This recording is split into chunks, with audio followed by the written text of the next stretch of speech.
آج کا سوال نمبر 2، نماز کے تشہد میں رفع سبابہ یعنی یہ شہادت کی انگلی کو تشہد میں بلند کرنا، اس کا سنت طریقہ کیا ہے اور کیا اسے حرکت دینا بھی سنت ہے؟ تو بھائیو، اس حوالے سے صحیح مسلم میں اوپر تلے 6 احادیث موجود ہیں انٹرنیشنل نمبر کے مطابق 1307 سے لے کر 1312 تک، اور مشکات میں 906 سے لے کر 908 تک 2 صحابہ سے، ابن عمر اور ابن زبیر رضی اللہ تعالی عنہما، ان سے کہ نبی صلی اللہ علیہ وسلم جب بھی نماز میں تشہد میں بیٹھا کرتے تھے تو بیٹھتے ہی آپ صلی اللہ علیہ وسلم اپنی یہ درمیان کی انگلی اور انگوٹھے کا حلقہ بنا لیا کرتے تھے یوں، اور یہ 2 انگلیاں بند کر کے۔ ایک یہ طریقہ ہے ان 6 حدیثوں میں، اور دوسرا یہ ہے کہ آپ صلی اللہ علیہ وسلم 53 کا عدد بناتے تھے۔ اب یہ عربی میں سمجھانا ذرا مشکل کام ہے، وہ لمبا اور ٹائم لگ جائے گا۔ 53 یہ ہے کہ آپ یہ تینوں انگلیاں بند کر کے اس شہادت کی انگلی کی جڑ کے اوپر یہ انگوٹھا رکھ لیں، اس کو کہتے ہیں 53 کا عدد، جو عرب میں شمار کیا جاتا تھا ہاتھ کے اوپر۔ یہ دونوں طریقے سنت ہیں، یہ بھی اور یہ بھی، یہ دونوں صحیح مسلم میں نے نمبر بتا دیے۔ اور پھر آپ صلی اللہ علیہ وسلم تشہد میں بیٹھتے ہی یہ کر لیا کرتے تھے۔ اس سے یہ بات پتہ چلی کہ یہ بالکل باطل بات ہے کہ اشہد ان لا الہ الا اللہ پہ اٹھانی ہے، اشہد ان لا پہ اٹھانی ہے اور الا اللہ پہ گرانی ہے، یہ کسی ضعیف حدیث میں بھی نہیں ہے۔ صحیح تو چھوڑ دیں، بیٹھتے ہی آپ صلی اللہ علیہ وسلم یہ کام کیا کرتے تھے۔ اور اس حوالے سے جو فقہ حنفی کے بعض علماء کا یہ موقف ہے، سب کا نہیں لیکن بعض علماء کا یہ موقف ہے کہ یہ تشہد میں انگلی اٹھانا حرام ہے۔ دیکھیں، اور یہ پھر اپنے بابوں کے ایسے فالوور ہیں کہ شیخ احمد سرہندی، جنہیں مجدد الافسانی لوگ کہتے ہیں، المتوفا 1036 ہجری، انہوں نے باقاعدہ حرام کا فتویٰ لکھا ہے۔ اور یہاں پہ بھی جتنے نقشبندی مجددی ہیں نا، یہ تشہد میں انگلی نہیں اٹھاتے ہیں، بابا جی کو فالو کر رہے ہیں۔ اور پھر بریلوی مکتبہ فکر میں ہی غلام رسول سعیدی صاحب، اللہ تعالیٰ ان کی غلطیاں معاف فرمائے، میرے استادوں میں سے ہیں، دنیا سے جا چکے ہیں، اللہ تعالیٰ ان کو نیک کاموں کا اجر دے اور غلطیوں سے جو ہے وہ درگزر فرمائے۔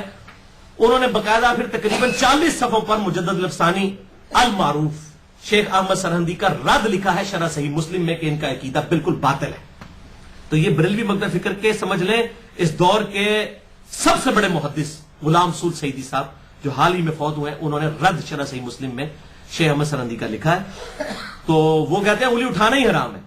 اب رہا مسئلہ انگلی سے، یہ تو ہو گیا انگلی کا اشارہ کرنا، یوں کرنا یا یوں کرنا، تشہد میں یہ تو اشارہ ہوا۔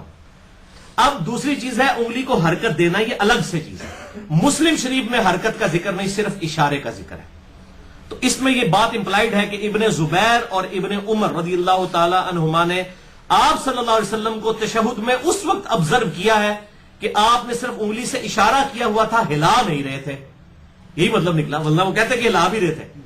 اس کا مطلب ہے تشہد میں کچھ ایسا پیریڈ بھی ہے جس میں آپ نے نہیں ہلانی اور کچھ دیر کے بعد ہلانی ہے۔ یہ صحیح مسلم میں امپلائڈ ہو گیا۔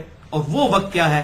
سنن ابی داؤد میں 957 نمبر، سنن نسائی میں 890 نمبر اور مشکات میں 911 نمبر حدیث ہے۔ وائل بن حجر رضی اللہ تعالیٰ عنہ کہتے ہیں کہ میں نے نبی صلی اللہ علیہ وسلم کو دیکھا کہ آپ جب تشہد بیٹھتے تو یہ درمیانی انگلی اور انگوٹھے کا حلقہ بنا لیتے، اور آپ صلی اللہ علیہ وسلم یحرکھا ویدعو بھا، اس کو حرکت دیتے اور دعا اس کے ساتھ مانگتے، اور دعا آتی ہے درود شریف کے بعد، یعنی دعا کی حالت میں اسے ہلاتے تھے۔ اسی لیے وہ مسلم شریف میں ابن زبیر اور ابن عمر سے یہ نہیں آیا کہ وہ ہلا رہے تھے، اس وقت صرف اشارہ ہے، دعا میں اسے ہلانا ہے۔ لہٰذا شیخ زبیر لذیذ صاحب کا موقف بالکل ٹھیک ہے، جو انہوں نے میرے ساتھ انٹرویو دیا تھا جو 17 جون 2009 کو 100 کوسچنز ود شیخ زبیر لذیذ، تقریباً 50,000 سے زیادہ لوگ دیکھ چکے ہیں۔ میرے ساتھ 1 to 1 ان کا انٹرویو تھا، اس میں بھی انہوں نے کہا کہ صرف دعاؤں میں اسے ہلانا ہے۔ اور بعض جو علماء عرب ہیں اور یہاں پر بھی کچھ کٹر قسم کے سلفی جو ہیں، سب نہیں کچھ لوگ، ان کا یہ موقف باطل ہے کہ پورے تشہد میں اسے ہلانا نہیں، صرف دعاؤں میں۔ اب دعاؤں میں امپلائڈ یہ ہے کہ پھر پہلے تشہد میں نہیں ہلائیں گے، اس میں بھی آپ دعائیں پڑھ سکتے ہیں، آپ صلی اللہ علیہ وسلم ثابت ہے، دعا تک پہنچے تو ضرور کریں، وہ میں حوالہ بھی دے دیتا ہوں۔ آخری تشہد میں تو دعاؤں کے اندر اسے ہلانا ہے۔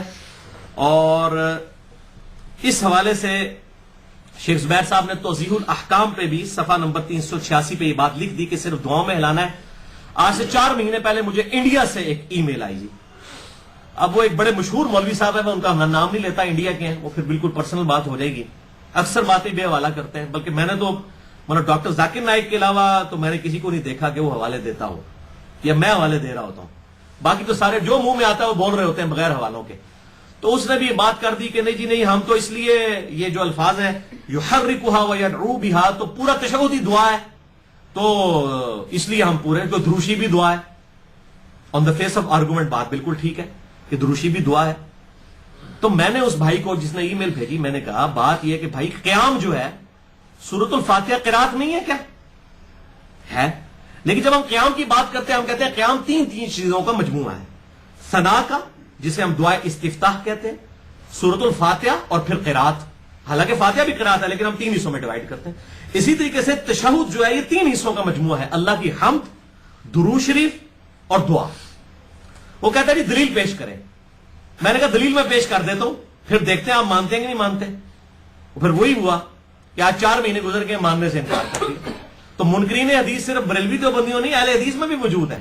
اپنے بزرگ بابوں کو چھوڑنا بڑا مشکل کام ہوتا ہے.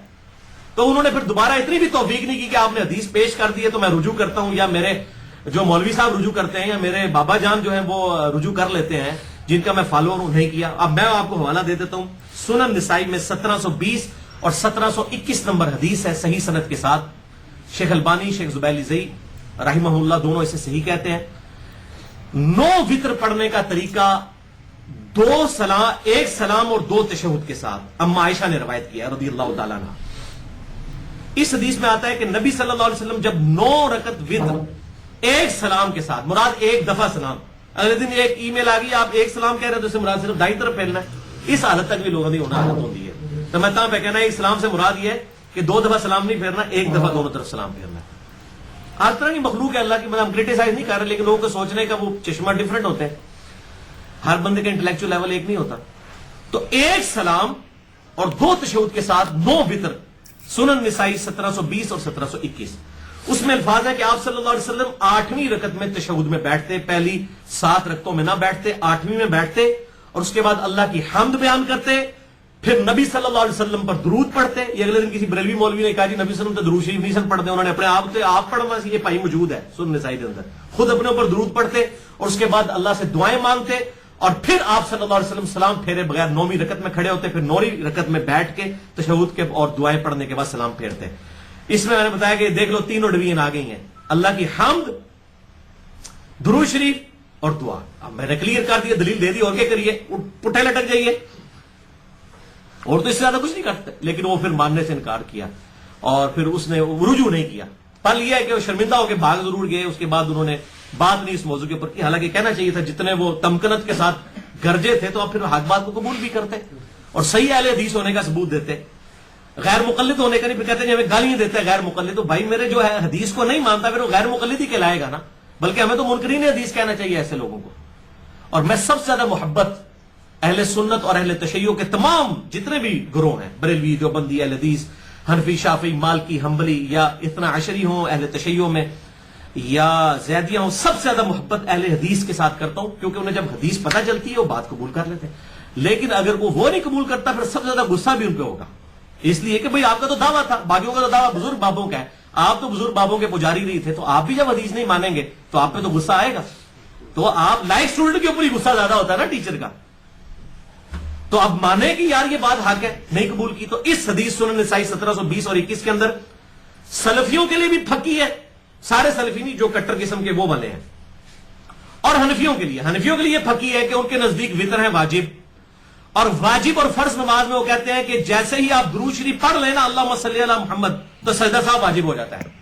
ان کے لیے پھکی ہے کہ آپ صلی اللہ علیہ وسلم نے درود شریف بھی پڑھا، دعائیں پڑھی 8ویں رکعت میں، اور اس کے بعد آپ 9ویں کے لیے کھڑے ہوئے، لہٰذا آپ صلی اللہ علیہ وسلم پر سجدہ صاحب تو واجب ہو گیا، نعوذ باللہ جان بوجھ کر. یہ ان کے لیے پکی ہوگی. اور سجدہ صاحب والے لیکچر میں بھی میں نے حدیث کوٹ کی ہے، مسئلہ نمبر 92 میں سجدہ صاحب کے 5 سنت طریقے اور اس کے 8 مقامات کے کن مقامات پر سجدہ صاحب واجب ہو جاتا ہے، اور 5 ایسے مقامات جن کے اوپر نہیں ہوتا، وہ میں نے ڈیٹیل کے ساتھ مسئلہ نمبر 92 اہل سنت پاک.com پہ.